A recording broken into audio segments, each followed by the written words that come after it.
I'm being joined by one of Nigeria's most revered political scientists and a former Minister of Foreign Affairs. Professor Bolaji Akinyemi is live for us in Lagos. Prof, it's good to see you and good evening. Good evening, Shane. Thank you for having me on your program. Thank you. Prof, first and foremost, I'd like to get your view. There's a lot to this guy, this new man at the helm of affairs in the United States. What will be your own summary of his journey, losing election the last time and now returning to power, and what we've seen today? How would you describe President Donald Trump's return to the helm of affairs in America? It's very strange for me that the first presidential inaugural address that I first heard in my life was President John F. Kennedy's inaugural address, which turned out to be the best so far, and which in a way energized me and gave me a vision of what the most powerful man in the world should stand for. And now the worst inaugural address that I will hear in my life is the one I had today. This was not an inaugural address. This was more like a rabble-rousing address to a mob in the United States. There was nothing there for the rest of the world, that something that should give us hope or a vision of the kind of 4 years that we ought to look forward to. In fact, the most specific thing he said was when he targeted Mexico by saying, instead of calling the Gulf of Mexico, which what it has been called all these years, it will be called the Gulf of America. It was more an address threatening different parts of the world rather than an address calling upon the world to be a partner to the United States. I have never in my life heard of an inaugural address that strips naked all the achievements of his successor and his predecessors. While they are sitting, it was such a crude address. I know you want me to focus on Africa or what Nigeria should look forward to. You are giving me a task I cannot do, because I'm not really sure that if you ask Trump to spell Africa or to spell Nigeria or to locate where we are on the globe, he will be able to do so. We are out of his focus. Yes, he is focusing on the Middle East because Israel had been a united partner of his. Yet, yes, he's focused on South America and what have you. But the rest of the world, he doesn't care. This was not an inaugural address. This was not calling on the world to join him in a venture or in an adventure to rescue the world, whether it is on climate change, whether it is, in fact, all the things that he was saying, drill, baby, drill. Is that the kind of language you expect from a president in an inaugural address? I find it shocking, and it's very depressing for me, because as I said, the first inaugural address that I will hear in my life was one that actually turned me looking for a career into involvement with the world, that there was a role for somebody who means well for the world, there was a role for him to play. If I had listened, if Trump's inaugural address had been the one I listened to as my first address, I probably wouldn't have taken international relations as my own focus. I probably would have gone to do something else. So yeah, I'm sorry, Seun, if I have nothing positive to say on your program about what we witnessed today. Is something frightening? Americans should find it frightening, because if America thinks, yes, it's the most powerful country in the world right now, but if America thinks it can lord it over the world and not pay a price for it, then they're mistaken. They will pay a price for it. I mean, take the issue of imposing tariffs on others. When you impose tariffs on goods coming into your country, it's your people that the businessmen will pass the tariffs on to. And the other countries will also now impose a tariff on your own goods. That is not a way to engender mutual prosperity in the world. No, that is a token, or that's a pathway for, what will you call it? That's a pathway for economic warfare. Do you need a warfare at this time when we should all rally around to try and enjoy, to try and promote prosperity? You don't do that. So really, but am I surprised? No, I'm not surprised, because all he said today were things he said on the campaign trail, and they were even made up of falsehoods. So if there's going to be, if you are asking President Tinubu or African presidents to try and fathom a pathway to engage Trump, I will say they've got a heavy duty on their hands. All right, Prof. Let me jump in quickly. I mean, I see a lot actually from what Donald Trump has said today in his inaugural speech. It looks to me that he wants to isolate his country, the United States, from the rest of the world, focusing more on these principles or the concept or the narrative of make America great again. It's to me tonight looked like he's rattled the cages of foreign leaders, both allies and adversaries alike. He's given them a sense of worry. For example, taking back the Panama Canal, renaming the Gulf of Mexico, Gulf of America, talking about being a peacemaker and a unifier. On one end, he's saying he's going to spend less on solving the wars outside of America, the principles of America, getting interested in wars outside of the shores of America came from the threat on the American soil.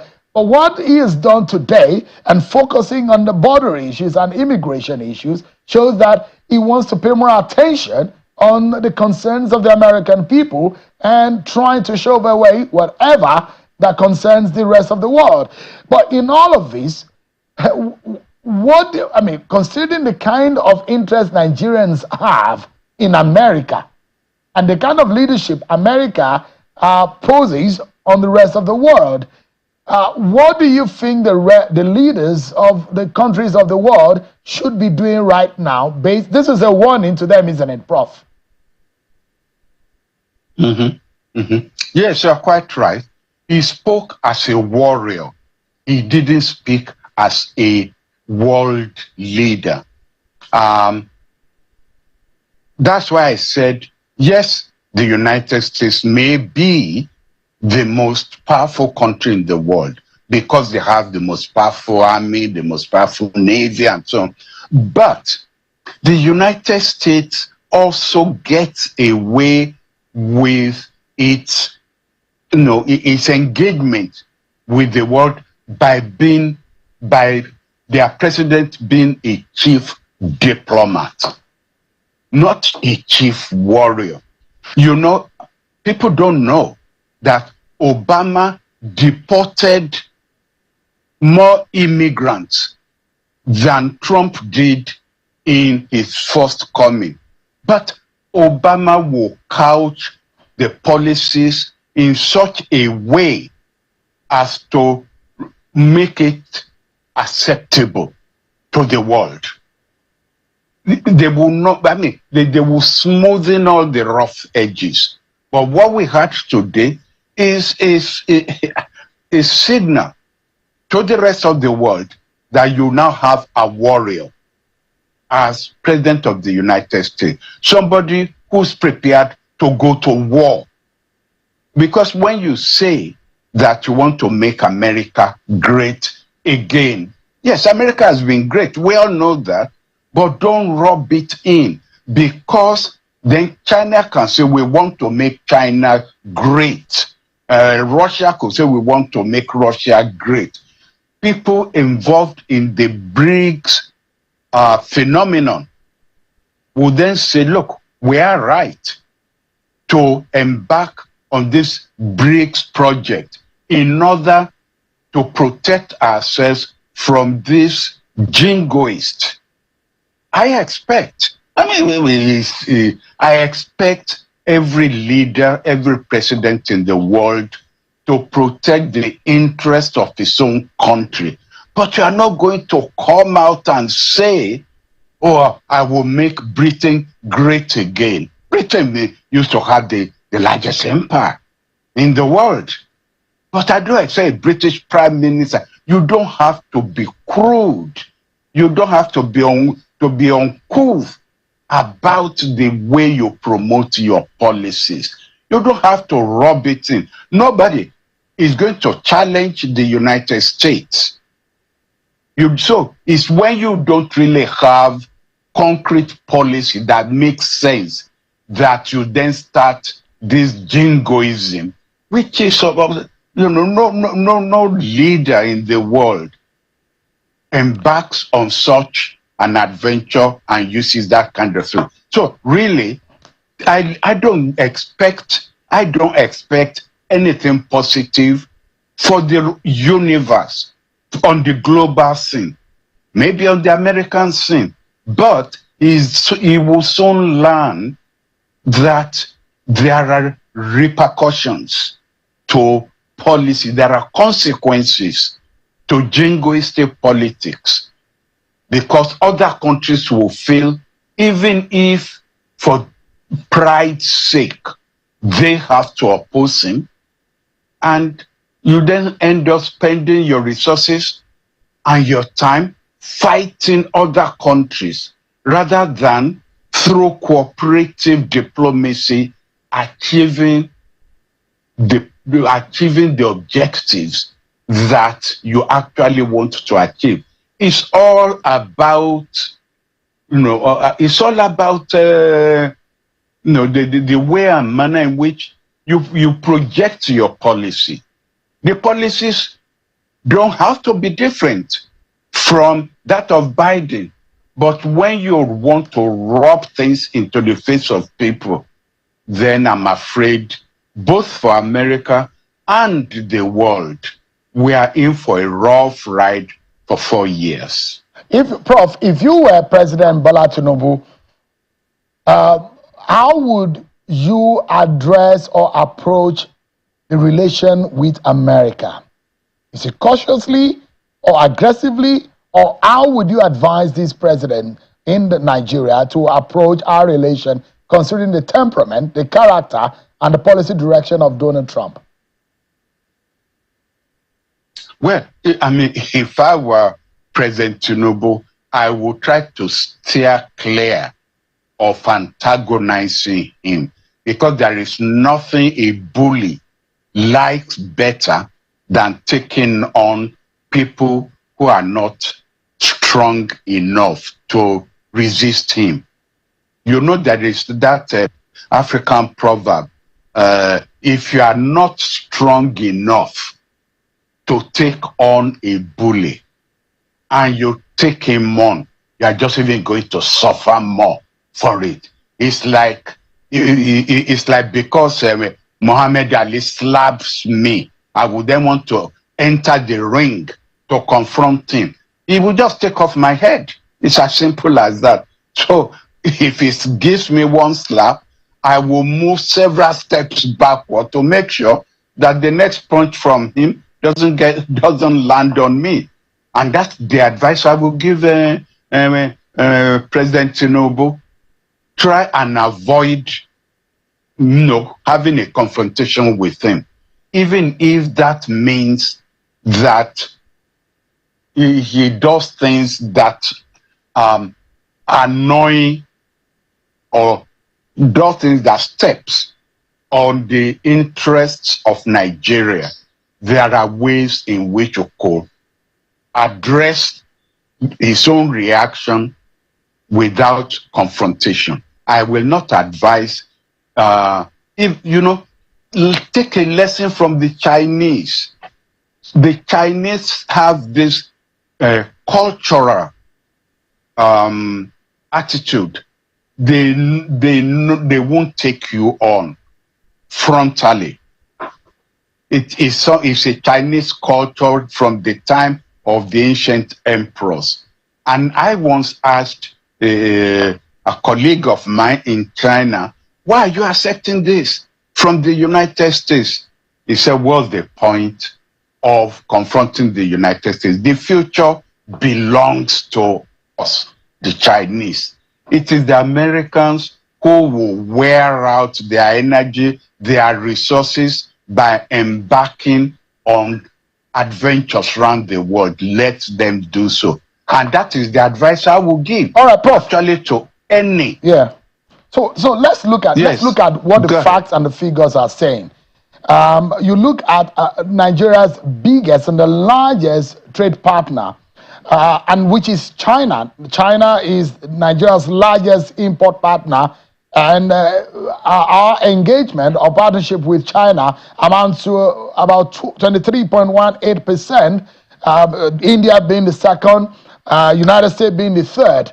But if you look at it, as of 2024, in the last quarter of 2024, precisely in October, the United States exported about $296 million to Nigeria and imported $398 million from Nigeria, resulting in a negative trade balance of $102 million. But if you look at it, Prof, imports of crude petroleum amounts to about $610 million. Nigeria's exports in the United States were mainly oil products, and we have cars, wheat, petroleum gas, petroleum coal, motor vehicles, parts and accessories, also making the rest of the percentage. So our third largest trade partner. And you have talked about how we need to also refocus our attention. India, China are members of BRICS. So recently, BRICS, Brazil being the chair, invited Nigeria to be a partner. And there are those who have advised that Nigeria should look towards being a permanent member or a member of BRICS. In this sense, if you look at what has happened today, if you are going to advise with your wealth of experience as a diplomat, should we be looking at these figures and these numbers to recalibrate our trade partnership with America and the kind of manner in which we need to go, especially our petroleum importation or exportation, as the case may be? I don't think that recalibrating the path for our economic prosperity hangs on our relationship with the United States. The recalibration is in the Nigerian national interest. There are so many areas that we don't need to depend upon just gas or just petroleum products. When the different assets that we have in Nigeria that we haven't been paying attention to is what we should try to really focus upon. And when we focus upon that, we will even get more, not clients, we will even get more partners to trade with if we start to emphasize even agricultural products. That when you look at the figures in the 60s, when we first became independent, all the way to Gawan's time, we were exporting agriculture. Malaysia came to Nigeria to get rubber products, which they then went back to their own country to plant. Now, they are part of their own GDP, and its dependence on rubber production has overtaken Nigeria. Is nowhere. What are we doing with cocoa? So these are not rocket science. And I'm saying, don't recalibrate your economic production based on the fact that you want to engage just the United States. If it's not the United States, there are other countries that need what to... So turn inwards. I think I had a pronouncement from the National Assembly today that budget-wise, the allocation that is being made for mineral resources is not sufficient, given what we can gain by exploiting our natural resources, whether it's gold, whether it's diamond, whether it's lithium, and all those kind of things. And yet, so really take a good look at your budget. But what I'm just emphasizing it, whatever it is you do with your economy, whatever engagement you have with India, with Brazil, with China, don't let it look like we are targeting negatively the United States, because there's nothing that Trump likes better than to be engaged in a war with a third world country. He would love that because it will be something he will win. And we don't need that kind of negative engagement. That's the point that I'm making. I am not happy, and I'm not sure whether you and I have discussed this BRICS something. Can you tell me the difference between a partner country and a member? Given our GDP in Africa compared to Ethiopia, compared to even South Africa, is it a partner country that befits us? No. We should have been part of the original members of BRICS. I've said this on so many platforms. I don't know why we were never an original member. I don't know why we were not invited to join as a full member as they were expanding it. I think it's a slap in our face, and we should never have accepted this partner member, if that's what they call it. Because frankly, they need to spell it out. Does it mean that we will just continue to sit on the margin while real members are inside, taking decisions, having the debate, before they then bring in those who are partner members? I don't get it. And it doesn't befit us. And given what Trump has said, that he's going to regard BRICS members as hostile members, are we going to get slaps in the face from Trump without getting the full benefits of being full members of BRICS? No, it's we need to or to use your language, we need to recalibrate our attitude towards membership of BRICS or what we are being offered. No one will forget in a hurry how Donald Trump, in his first term, referred to Haiti and African nations as something whole country, a language that is not befitting for television or cannot be used on a live television. And if you look at that language, and you see what is said today, where he's saying that there will be a national emergency declared on border. There will be more money spent on border control. There will be the largest deportation of aliens, according to how he referred to those who are on American soil. He says all illegal entry will be halted. These are some of the statements and the plans agenda of Donald Trump. In that sense, Prof. Yeah. What is your view about this? I also think might also affect the visa policy, the immigration policy of America. In that sense, what comes to your mind? All the things that Trump said about Mexico, Venezuela, Cuba, change all of that and just put global south there. Then you yourself will know the kind of policies that will affect Nigeria. In a way, in fairness to him, during the first time of his coming, he did speak favorably about the achievements of Nigerian immigrants in the United States, that we were great achievers and that he was proud of the kinds of behavior of Nigerians. That's during the first coming. But having made anti-immigration the cornerstone of his policy, both domestically and foreign policy-wise, there is no way where we are not going to be affected. There is no way. The policy, the visa policy is going to become constricted.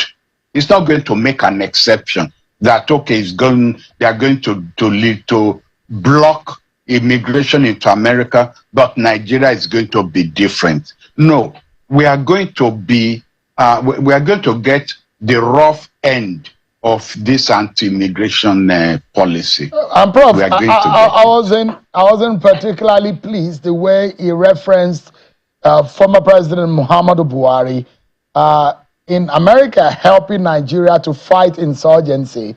And if you remember, Prof, how he referenced President Buhari as a leader who likes to fly gadgets and who likes the helicopter when we're talking about the Super Tucano aircraft. The condescending manner in which he referenced leaders of other nations that he perhaps see in a certain light. One we wonder, America as a partner in fighting insurgency, and we do know how America wants to fight insurgency in every part of the world to protect its own territory. Do you think that Nigeria could get any kind of help in terms of fighting insurgency or security issues or any kind of a partnership or assistance from the United States from this kind of body language? Or we should look elsewhere to China, to maybe Russia? No. Trump will sell American weapons to any country that is fighting their own internal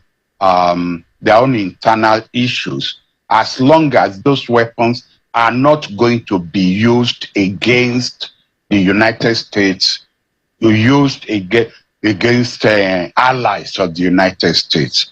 You see, really, the distinction, if I can paint it in a general brush, the distinction between the Republicans and the Democrats is that the Democrats will start to bring up issues of human rights, issues of democracy when it comes to trying to decide whether to sell you weapons or not. Remember what Obama did to us. Whereas Republicans, as long as your dollar is good, they will send you the helicopters. They will send you the airplanes. They will even send you the naval ships that you need. So, as long as we are not perceived by by Trump as an enemy of the United States, if you approach them on the grounds and you are prepared to pay, he will sell the weapons to you to fight Boko Haram and all the ISWAP, the Islamic State of West Africa. They will sell the weapons to you, because don't forget that they are still fighting ISIS in Syria, and American troops are still in Syria on the ground. American boots are still on the ground. So we have no problem in terms of developing it. And this is really what I mean by saying, look at where there's no confrontation between you and the United States, between Tinubu and Trump. Once there are no such negative reverberations, you get along with Trump fine. He won't come after you, and you can't go after him in any case. And as long as you have your dollars, they'll sell the weapons to you. He is very pro the military in any case. Let me also, what do you make of this statement? Well, also, although from what you said, Prof, he said he's a peacemaker, he's a unifier.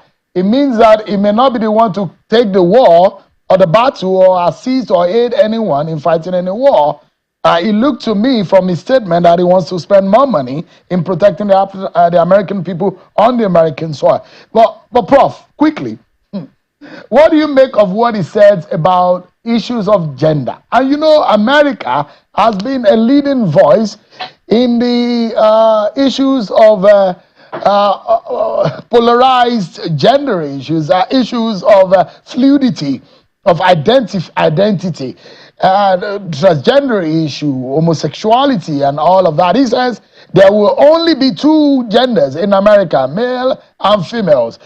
That is audacity, isn't it, for an American society, one that is in the lead in those kind of conversation. What becomes for those who had altered their identity in some ways? Sean, you want to drag me into an area I really would rather avoid, because I'm one of these people who believe that there are male and there are female. I recognize the fact that there are people who have issues, but to me, it should not be made. It should not be made an issue for public consumption. I know where you are going. There have always been LGBT issues all over the world. But when people cannot go along the consensual paths that we have, what people do behind closed doors should be kept behind closed doors. But when you now decide that it's going to be a public issue, you are going to make it a matter of public policy, it becomes almost a question of neocolonialism. I've been involved on this issue where I've been lobbied by foreign countries to please talk to our leaders not to not to make LGBT issue a matter of public policy, or else they were going to withdraw aid from them. They were going to punish them by adopting hostile policies, and in foreign institutions, international institutions, they were going to take a hostile attitude towards voting for Nigeria and so on. And my attitude to those who approach me to intervene is to say, don't force your preferences down the throat of Nigeria. Let Nigerians decide themselves what they think their public policy should be. So really, I pass no judgment on anyone or on any group, but foreign countries should not force down our throat. So if Trump wants the United States to have only two sexes, then that's between him and the United States citizens. But it's not something he should seek to export to the rest of the world. So, Prof, quickly, this is not the United States matter or Donald Trump, but this is a matter that affects the Nigeria, the impression about Nigeria and the image of Nigeria, especially for someone who carries the name, a Nigerian name. And that's the leader of the opposition in the United Kingdom, Ms. Kemi Badenoch. And these rhetorics against the Nigerian image as she perceives it. Prof, I'd like to play a short tape about what she said recently about Nigeria. Just for a moment, I'd like to get your view on that. Take a listen to what Ms. Kemi Badenoch said recently. Poor country. I grew up in a poor country, and I watched my relatively wealthy family become poorer and poorer and poorer, despite working harder and harder as their money disappeared. Prof, I have only about 60 seconds or so to close the program, but I'd like to close the program to get your view on Ms. Badenoch and a continued negative narrative against Nigeria. It does look like a campaign to the UK people about how she feels about Nigeria. She's how the daughter of a professor of Unilag, a father who was a medical doctor, a girl who went to the international school at Unilag, will make it sound like she was selling groundnuts and selling water in Lagos in order to advance her political career. She will soon learn that you don't throw your own people and your own culture under the bus in order to advance your career. She's making a mistake, but she will soon learn. She will soon learn. I mean, after all, right now, is it the right wing, what we call the right wing? There's even a right wing political party in the United Kingdom that is even to the right of the Conservative Party. So what she should be focusing on is how to regain that the right wing profile of the Conservative Party and leave Nigeria alone. Prof, it's always a pleasure having you talk to us about some of these issues. Thank you so much indeed for tonight. Professor Bolaji Akinyemi, former Minister of Foreign Affairs. Thank you. Thank you so much indeed. Always a pleasure. Goodbye.